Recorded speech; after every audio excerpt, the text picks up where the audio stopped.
Estamos con Martín del pueblo Charrúa. Hola Martín, buen día, ¿cómo te va? Para Afrodesires en esta serie de entrevistas que estamos haciendo desde acá Caracas, 7, 8, 9, 10 de diciembre de 2025, en contra de toda amenaza a la soberanía de este pueblo y en defensa de la revolución bolivariana. Hola Martín, buen día. Saludos a todas y todos, Jaruj. Estamos acá en las tierras de Cacique Guaycaipuro, también la tierra donde vio nacer tanto al libertador Simón Bolívar como al comandante Chávez. Y bueno, estamos acá ahora ya medio por volver y ya en una onda un poco bacán, ¿no? Disfrutando un poco las últimas horas que nos quedan acá en la República Bolivariana. Pero bueno, hemos tenido jornadas largas, de mucho laburo y bueno, estamos acá. Martín, sos del Uruguay, contanos un poquito, bueno, como sabemos, la etnia en Uruguay es la etnia o el pueblo charrúa, contanos un poquito sobre eso y cómo llegan hasta Venezuela y ya cuántas veces han venido. Bueno, sí, nosotros somos del pueblo Nación Charrúa. Y bueno, los charrúas nosotros decimos que somos el grupo indígena más importante del Uruguay. No el único, también están los hermanos guaraníes, que eso también hay que decirlo. Y también hay que decirlo que en realidad no hay censos por pueblos, ¿no? Cuando se hace el censo y preguntan la ascendencia étnico-racial, preguntan por ascendencia indígena, pero nunca hay un desglosamiento de a qué pueblo pertenece la gente que se autoidentifica, ¿no? O sea, con qué pueblo se identifica. Entonces, bueno, no hay registros de, de saber exactamente, la mayoría son los charrúas, la mayoría de los guaraníes, pero sí, los charrúas somos los que tenemos la impronta más fuerte, somos los más organizados y somos un poco lo que hemos empezado a mover la discusión sobre lo indígena en el Uruguay. Eh, los hermanos guaraníes, por otras cuestiones, vienen un poquito más atrás.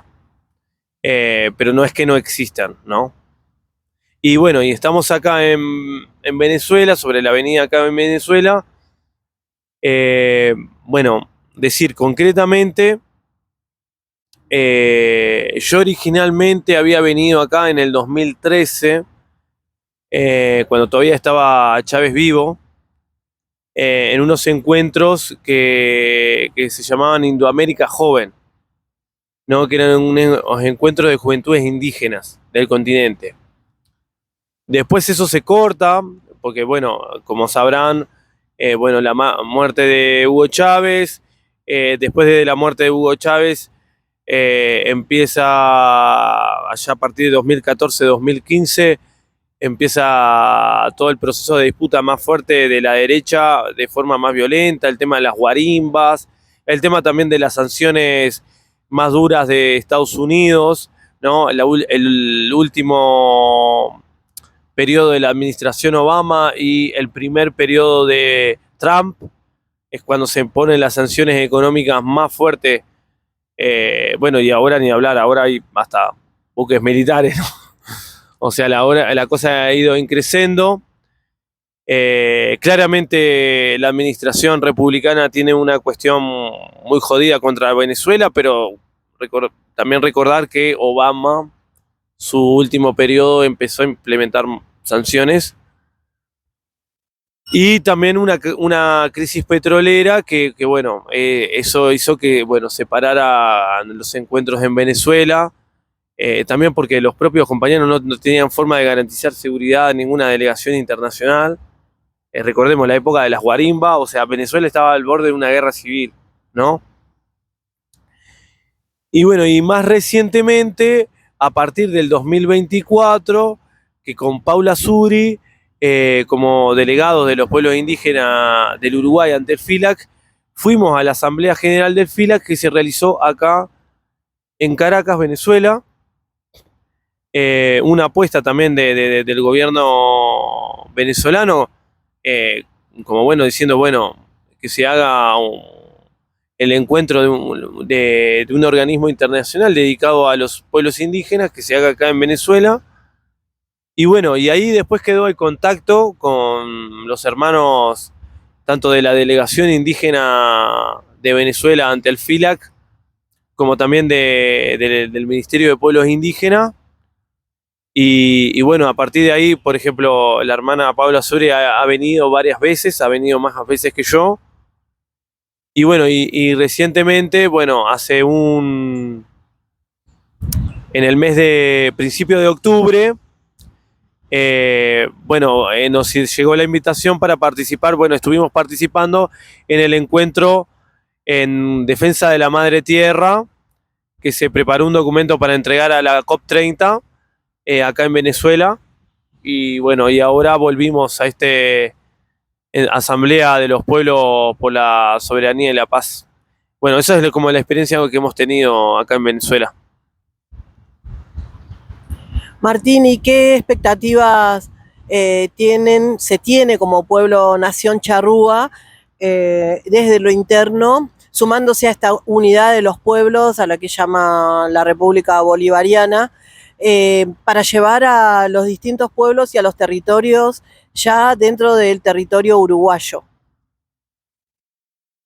Bueno, decir, nosotros, cuando vinimos en el 2024, empezamos a ver que, bueno, acá en Venezuela la cuestión indígena está muy trabajada, muy aceitada, hay un movimiento indígena fuerte y a nivel institucional está muy avanzado, tiene ministerio, bueno, y el tema también bueno, de que realmente uno ve que hay procesos de consulta bien aceitados, constantes, participativos, que también participa gente de las comunidades, como es esto, más remotas. Entonces eso nos motiva a, bueno, acá hay algo que hay que aprender, hay que prestar atención. Y después que, bueno, también uno, tanto en el encuentro de la madre tierra como en este encuentro de ahora, o sea, uno ve que o sea, Venezuela está haciendo o queriendo hacer una articulación continental para enfrentar a lo más reaccionario de lo más reaccionario, y cosa que no lo está haciendo el progresismo. El progresismo se está durmiendo en los laureles o solo se queda en una discusión de cúpulas políticas. Y acá no solo participan las cúpulas políticas, o sea, participan movimientos sociales de todo tipo, mucha gente de base. Y bueno, y eso nos motiva a participar acá, traer nuestra experiencia como pueblo charrúa, nuestra experiencia del Consejo de la Nación Charrúa con Hacha, que está cumpliendo 20 años, y bueno, y también hacer denuncias de lo que se está viviendo en la situación ambiental en el Uruguay y la situación como pueblos indígenas en el Uruguay, ¿no? Y buscar apoyos para que el resto de los hermanos del continente apoyen la causa charrúa. O sea, se establecería una agenda como primordial y primera medida y un plan de acción para poder llevar este trabajo y ampliarlo en el territorio uruguayo y buscar de alguna manera la colaboración del Estado que reconozca y avance en algunas cuestiones donde todavía no se ha avanzado más que en el diálogo, o sea, en políticas concretas todavía en el Uruguay no hay un avance. Exactamente, exactamente. Uruguay, el progresismo uruguayo se ha quedado mucho en el buenismo, en las buenas voluntades de personas que están en determinadas instituciones, que bueno, se sensibilizan con la causa indígena, pero nosotros decimos, bueno, está todo bien con las buenas intenciones, pero nosotros necesitamos institucionalidad. Acá, para que las cosas avancen, se necesita crear institucionalidad.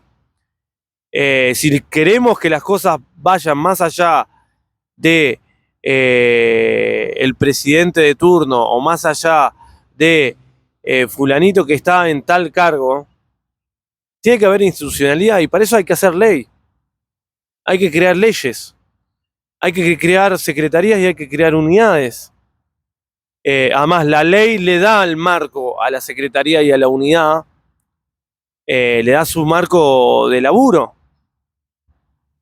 Y bueno, eso todavía son desafíos muy importantes en el Estado uruguayo, que en muchos otros ámbitos se ha avanzado muchísimo, pero justo en el tema indígena es de un retroceso comparable al de los países más conservadores de América.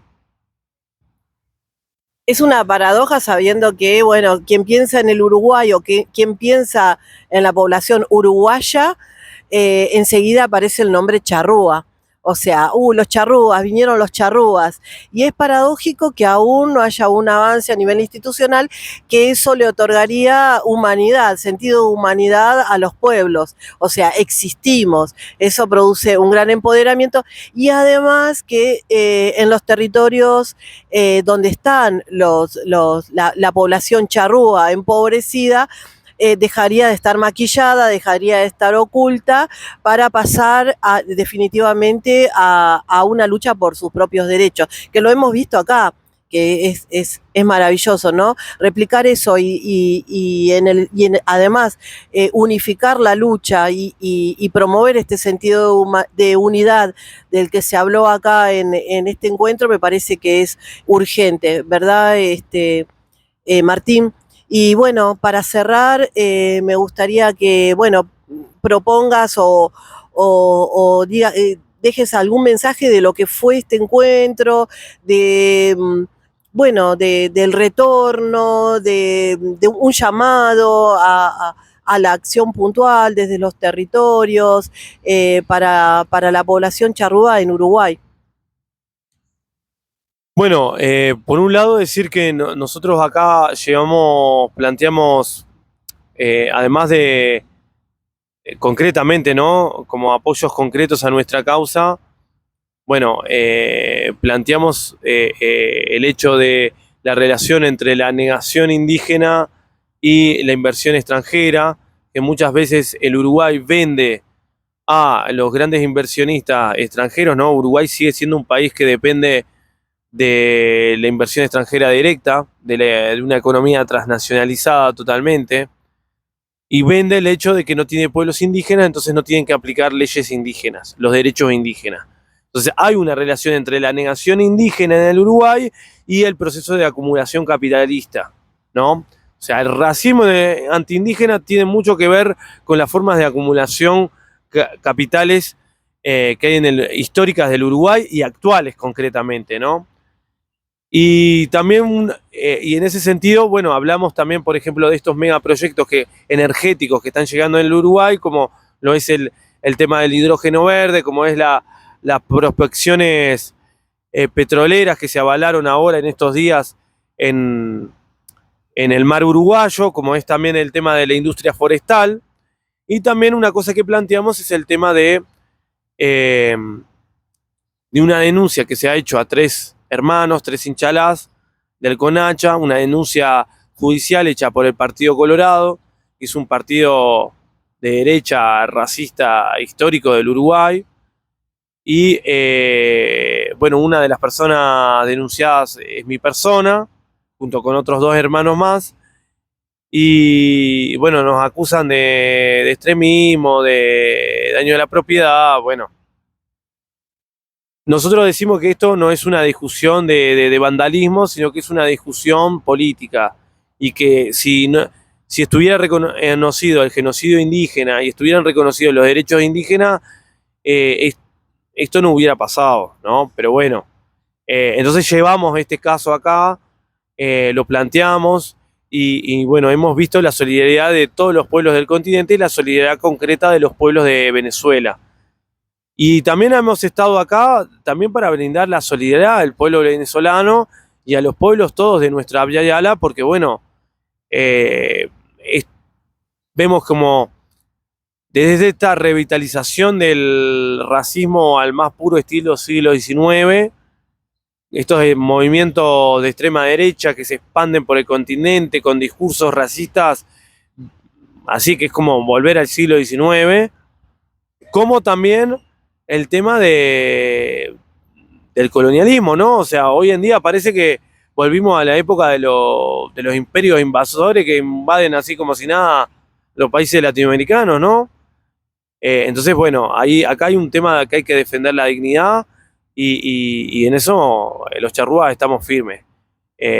Nosotros, como decimos, nosotros somos indios montoneros. O sea, el charrúa fue indio montonero, peleó con Artigas, peleó con La Valleja, peleó con Rosas. Entonces, bueno, ¿cómo no vamos a estar acá defendiendo? Y bueno, y mandar un mensaje de que, bueno, es necesario más que nunca una articulación de los pueblos en defensa de la dignidad de nuestros territorios y en defensa de la dignidad no solo de nuestros territorios indígenas, sino incluso de nuestros países, porque hasta nuestros propios estados nacionales ya están en riesgo, ¿no? Y bueno, y que decir que bueno, que Abya Yala está más viva que nunca.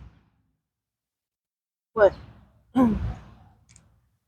gracias Martín. Bueno, nos veremos allá por el Uruguay.